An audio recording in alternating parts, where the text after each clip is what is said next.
मिनश्शैतानिर्रजीम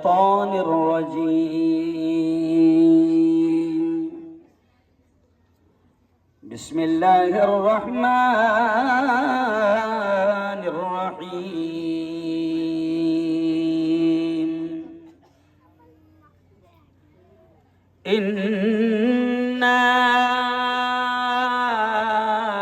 अअतैनाकल कौसर फसल्लि लिरब्बिका वन्हर इन्न शानिअका हुवल अबतर वक़ाल तआला यासीन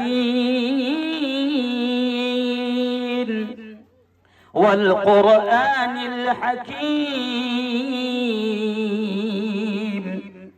इन्नका लमिनल मुरसलीन वक़ाल तआला वमा अर्सलनाका इल्ला रहमतल लिल आलमीन